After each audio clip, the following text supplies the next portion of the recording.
Hey there, campers, and welcome back to the channel. My name is Mark, and you are here for coffee and card games. So grab yourself a hot cup of joe, grab a seat, and let's talk a little bit about Star Wars Unlimited. We're on a journey right now, looking and talking about every card in the very first set of Star Wars Unlimited, the Spark of Rebellion. And right now, we're going to be looking at the uncommon cards in the Red or Aggression faction. I'm making a few comments about each of them, but be sure to let me know what you think I'm right or wrong about in the comments below. And before we jump in, do me a favor, go ahead and like, subscribe, and hit that bell icon so you know when we are posting more content. I'm making Star Wars Unlimited content, but if you would like as well, comment in the boxes below, in the comment section below, if you want to see me make some Marvel Champions content. I have every single card that's existed or printed for Marvel Champions, and as new content comes out, I'd love to get into that with you. So if you'd be interested in Marvel Champions content, whether that is play videos, build guides, deck building, and just looking at new product or box openings and reviewing the cards here on the channel, please let me know in the comments below, and we'll look into start making some Marvel Champions. With no further ado, let's take a look at these uncommon aggression or red cards coming out in Star Wars Unlimited's first set, A Spark of Rebellion. Let's grab the first one right here. We have the Good Admiral Ozzel, a 2-mana villainy and aggression a ground unit. It has 2 attack, 3 health, Imperial, and Official, which official is significant because there are some things that do want you to have official, things like the Emperor from the Command faction. His bodyguards want you to have official, so an official keyword is good here. It is pertinent. A 2 attack, 3 health, and then it has an action, which is really cool. Especially if you do this on turn 1, play an Imperial unit from your hand, paying its cost. It enters play ready, and then each opponent may ready a unit. This is really quite a cool card. You play this on turn 1, because you have 2 resources, and then theoretically on the next round, you exhaust him, pay the cost of an Imperial unit, you drop it into play, especially if you have initiative. All of your opponent's stuff is already ready to go. You just get to get in a readied guy. Now, you are having to unready him for that to happen, but he isn't statted horribly. I like this guy. I think he creates some interesting dynamics. His full art's cool. He still looks kind of like a doofus, but his full art is cool. Let's take a look at the next one. The fifth brother is the 3 resource. Once again, villainy and aggression. 2 attack, 4 health. He is the Force Imperial Inquisitor keywords, and he has this. This unit has raid 1, so for each damage on him, he gets +1/+0 while attacking for each damage on him. Now that's curious. Did I misread raid 1? I want to go back really quick, guys, and I want to look at the common cards just quickly, because I'm pretty sure this unit gets +2/+0 when attacking, raid 2. And this card has grit. This gets +2/+1/+0 for each damage on it. And then we have this card, which says it says raid 1, right? And this says raid 2. This just gets +2/+0 while attacking. And this one gives an entirely different definition. This unit gets raid 1 for each damage on him. Oh, so it's giving him raid 1, plus it's also saying for the damage that's on him. Okay, that makes a little bit more sense. So it's kind of like a non-static grit. It's a cross between raid and grit. Okay, so on attack, you may deal 1 damage to this unit and 1 damage to another ground unit. You know, for 3 out of 2/4, you attack, you ping 1, and he gets 1 attack because of raid. He loses health, so he becomes a 3/3/3, 3 resource 3/3 that pings something on the first round. His full art version is nice. It's not that much nicer than its other. It's normal. I don't know what to think of this card, to be honest. I don't know what to think of this card. Because at the end of the day, it's a 3-resource 3/3 that pings 1. It could be better than that, but a lot of cases, that's what it is. If your opponent can't remove it, he's very likely not going to attack into it. I will say this, the fact that it comes down at 3 resources and has 4 health is going to make it hard to remove in 1 turn. So it's probably going to get to do that 3 attack, 3 health, ping 1. Yeah, I could be good. I just don't know if a straight 3 attack, 3/4 with like Overwhelm or something wouldn't be better. It's an interesting card, that's for sure. The Ruthless Raider. 6 mana, villainy, aggression, 4 attack, 6 health, capital ship, Imperial, and vehicle. Another Star Destroyer. It says this. When played and when defeated, deal 2 damage to an enemy base and 2 damage to an enemy unit. I like this card. A played and defeated ability. At 6, 4 attack, 6 health, goes into space. I like this card. I think this card's good. Its hyperspace is eh. Anytime the lasers come off through the hyperspace area and they sort of cross over those hyperspace lines, I think it just looks bad. And I think this card in hyperspace looks bad. I actually prefer it like this. That's saying a lot for like a hyperspace card. For especially a space, like a ship card. Ruthless Raider. I like it. Force Choke. 2 energy, or 2 resource. An event, Force Choke, just the Force keyword villainy and aggression. It says this. If you control a Force unit, this event costs 1 less to play. Deal 5 damage to a non-vehicle unit. That unit's controller draws a card. Oh, dang. If this is not a 3-of in your Darth Vader deck, this is not a 3-of in your Emperor Palpatine deck, I'm giving a little bit of card control over, but in most cases, for 1 resource, I'm dealing 5 to a trooper, popping them, can kill off a lot of leaders. Ooh. This card seems very strong. Force Choke, very good. Its full art is amazing. You want this thing in hyperspace for sure. Force Choke is very good. Sabine Wren. A 2 resource, Heroism Aggression, 2/3, Mandalorian Rebel, and Spectre. So this can be played for just its heroism icon with Hera, because it's a Spectre unit.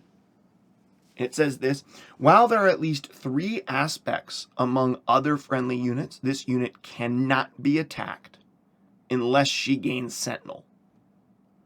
On attack, you may deal 1 damage to the defender or to a base. Oh, dang. 3 aspects among other friendly units. So it has to be other friendly units. So you are going to want to play this in the Spectre. 3 aspects among other friendly units.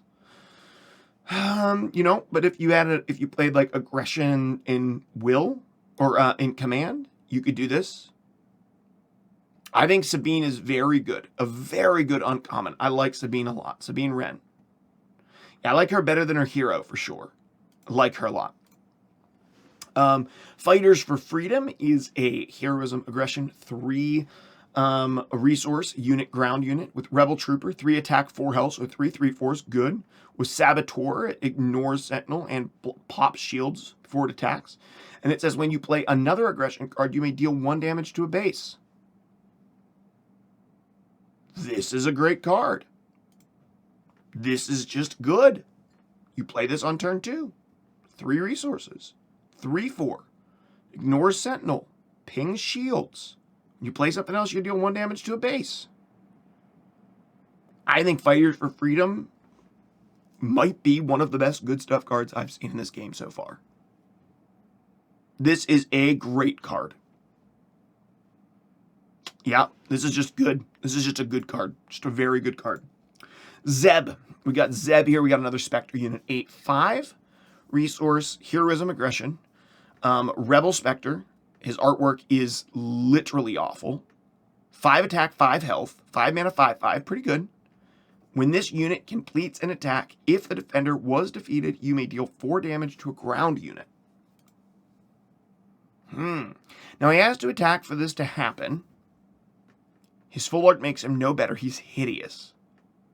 It's got that like Disney, cartoony. Not even like Rebels. Rebels is pretty cartoony. This is worse than Rebels. How do I feel about Zeb? You know, if you get his ability off, it's really good. Can you get it off at a 5 resource turn? You're going to play him. He has to live for a round. You have to, get him up and attack. He has to complete his attack. And if you defeat a defender, then you can deal 4 damage to another ground unit.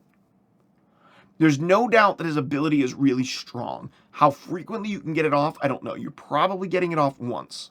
Maybe twice. If you get it off twice, this card's so good. If you can reliably get it off twice. If you can only get it off once, which seems likely, it's still very good. If you don't get it off at all, it feels real bad. Because it's a 5 cost, it doesn't do anything when it hits the board. That's tough. That's tough. I feel okay. I feel okay with Zeb. You probably do play him. In your Hera deck, though. The next, this is a Spectre event, so you can also ignore the resource cost on this. You could still play Solid Green and play this. Karabast, a 2 resource event, says this. A friendly unit deals damage to an enemy unit equal to the amount of damage on the friendly unit plus 1. This has Zeb on it. He actually looks better in this than he does on his own card. He looks bad in this, but he looks better. The full art, Karabast, I don't know. A friendly unit deals damage to an enemy unit equal to the amount of damage on a friendly unit plus 1. My issue is so frequently in card games, it's just a back and forth full scale removal. You're just removing each other's board. This card's probably great in drafted formats where your stuff is stickier and sticks around for a while. I just can't imagine that's going to happen. I think this is a lot of time. A 2 resource do nothing.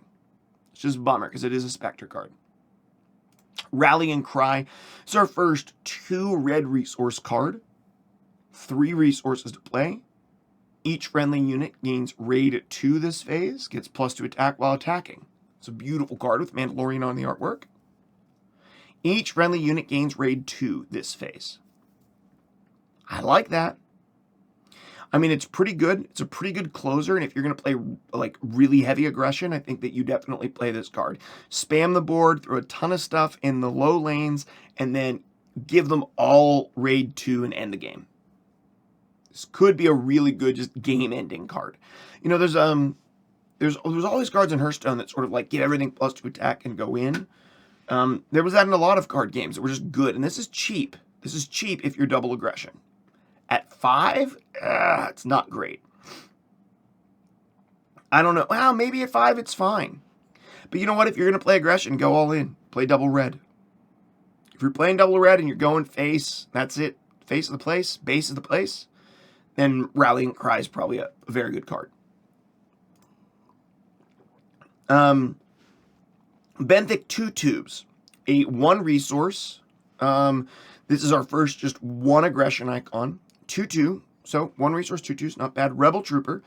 On attack, another friendly aggression unit gains raid 2 for this phase. I think this is probably an absolute staple in aggressive, sort of spam the board swarm decks.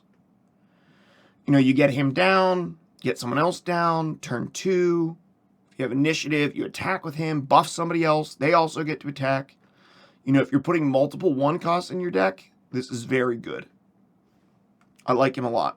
I think he's good. I think he's good stuff for aggression decks. Starwing Scout. Oh, let's take a look at him in his full art version here. Very nice full art version. Let's take a look at the Starwing Scout. We'll pull him up in hyperspace right away. Once again, the lasers crossing over the hyperspace lines I'm not a huge fan of. 3 resource, 4/1, unit space, vehicle fighter. When defeated, if you have the initiative, draw 2 cards. I think if you're playing a really aggressive strategy, very frequently you're not going to have initiative. And then this is a 3 mana, or 3 resource, 4/1, that gets pinged off the board. If you could find a way to reliably have initiative and be aggressive, then this is great. It's just going to fill up your hand. But if you don't, this does not feel good if you don't. A 3 resource, you would usually be looking like a base of 3/3 stats. Now, the space is sort of understated as a lane. You're 1 short of a 3/3 spread. I'm not a huge fan of Starwing Scout. Not a huge fan of it. Next, Force Throw. Choose a player. That player discards... Oh, I'm sorry. This is a 1 resource event. The player discards a card from their hand. Then, if you control a force unit, you may deal damage to a unit equal to the cost of the discarded card. I love discard strategies in card games. Freaking love discard strategies. Love them. And so I like that. I like that you're making them discard a card, and then what they're discarding, if you control a force unit, which you're probably going to if you have Vader or something, you could deal damage to a unit equal to the cost of that discarded card. Now, I think to control a force unit, you actually have to be able to have, like, I don't think you can just have your hero on horizontal. I think they have to be on vertical. I'm 95% sure of that because I don't think that you are a unit. Let's just take a look. Unit ground. Let's take a look really quickly at Special Vader. He has leader. On his other side, he has leader unit ground. So you couldn't just do this just with Vader, for example. Just because you had Vader. You'd have to find other force users. So you'd want something like this, the 5th brother. Get the 5th brother in. It has force. Yeah, this is not as easy to pull off as I thought, but I think it's really cool. Power failure. And honestly, the hyperspace is great. Hyperspace is beautiful. Power failure. A 2 resource aggression event with tactic. It reads, defeat any number of upgrades on a unit. This is the second thing we've seen that defeats upgrades. The Fang ship from Commons in aggression also does. Mandalorian ship. If upgrades are really problematic for you, you maybe sideboard this as a tournament. Otherwise, I don't think you ever put this in your deck. I don't think upgrades are common enough. Last one is for Surrender, a 6 resource event with the plan keyword. It says this, draw 2 cards. For each opponent whose base you've damaged this phase discards 2 cards from their hand. Most frequently, this is a 6 resource, draw 2, your opponent discards 2. Man, I think that is very, very expensive, and aggression doesn't really want to do this. They don't really want to control the game in this way. I don't think this card's good either. I don't think this is... Maybe I'm wrong. I don't think this card's super playable, unless you could find a way to cheat it out earlier at 6. No, maybe at 4. Certainly never at 8 if you're not playing aggression, and you get hit by that tax. Yeah, though I'm not a huge fan of Forced Surrender. I mean, out of this set, I think that this guy here, Benthic 2 Tubes and Sabine Wren are very good. I think that the Admiral and I think that 5th Brother could be very good. And Force Throw, if you're running the right set, could be good. Fighters for Freedom is probably one of the best cards I've seen in the game. Some of these later ones, Zeb and the stuff that go, nah, not too impressive. Anyway, that's all of the cards for the Uncommon set here for Aggression for Star Wars Unlimited. Hope you're enjoying these videos. I sure the heck am. Do me a favor, hit like, subscribe, and click the bell icon so you know whenever we post more content. We do Lorcana content, card game content of all types, so stick around and check that out.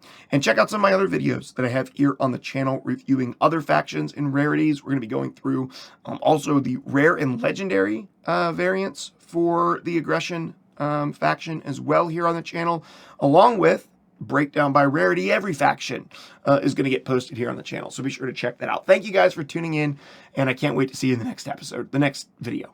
Peace.